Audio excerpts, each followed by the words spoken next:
Imagine being 6'1" and fighting at just 126 pounds. That's not human. But that's Rafael Espinoza, the lanky Mexican destroyer who's turning featherweight upside down. The featherweight division is the land of short but quick and compact fighters. The average height is 5'7" with a 68-inch reach. Nick Ball, the WBA champion, is 5'2" with a 65-inch reach. With a 74-inch wingspan, Espinoza is built like a welterweight praying mantis. And how does he even make the weight? He's 24-0 with 20 knockouts. He's a WBO champ since shocking Robeisy Ramirez in 2023. He just has that freakish advantage in a division that is built for short kings. He's from Guadalajara, Mexico, the same hotbed that cooked up Canelo and Chavez. He wasn't some prodigy. He had a short amateur career of just 11 fights. He turned pro at 18 in 2013, stacking 23 straight wins, mostly stoppages, flying under the radar on small cards. Fast forward to December 2023, he was the underdog versus Olympic gold medalist Robeisy Ramirez for the WBO strap. Ramirez is 5'6", a betting favorite in a pro-Ramirez crowd. Espinoza was just a tall intruder, but he peppered him with 1,000 jabs over 12 rounds and gets the majority of the decision. Since then, he had 4 successful title defenses, including a rematch with Ramirez, which led to a stoppage. Look, height in boxing is a cheat code if you use it right, and Espinoza does. That 74-inch reach, it's a sniper scope. His jab isn't a poke, it's a piston, keeping other guys at bay and setting up bombs. Watch him in his last fight. His opponent was weaving inside constantly,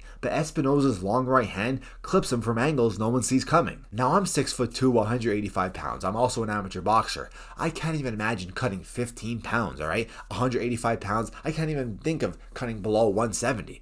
This guy's 6'1" and making 126 like it's nothing constantly. And he wants to keep staying at 126. He wants to unify. He wants to become undisputed.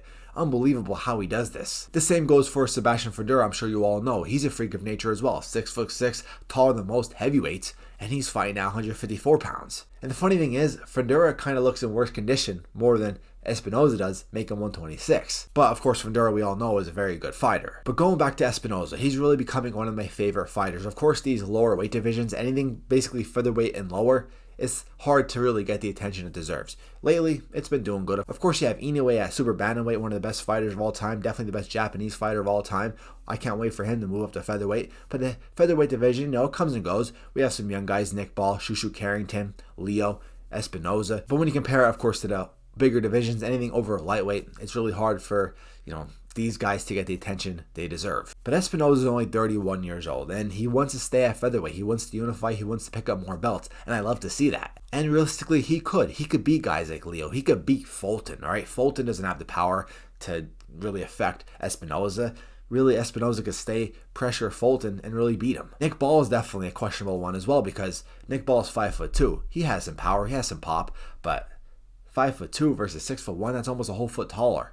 How is Nick Ball even going to really reach and affect Espinoza? I think Espinoza could just jab Nick Ball's head off all night. So I think, realistically, Espinoza could clear out that division. I was seeing Espinoza take some shots. He did get knocked down against Ramirez, a very good, tough shot, but Ramirez was a pretty big fighter. Inoue's not that big, Ball's not big, Fulton is not that big. Inoue has the best chance of hurting Espinoza, so that'll be a very interesting fight, but of course Inoue's small as well. I think Shushu Carrington stylistically is the best chance to beat Espinoza at featherweight right now. I think if Inoue was to fight Espinoza, Inoue would find a way to win, but Inoue's not a featherweight right now. But I'm saying at featherweight, I think Shushu Carrington, with his reach, his style, I think he has the best opportunity to beat Espinoza. But other than that, I really think Espinoza could become undisputed. He's a freak of nature at 6'1". I mean, how do you beat that? You could call him a weight bully, but he's making that weight, and he looks comfortable. He looks pretty healthy. He doesn't look that unhealthy. Like I said, Sebastian Fedora looks more unhealthy than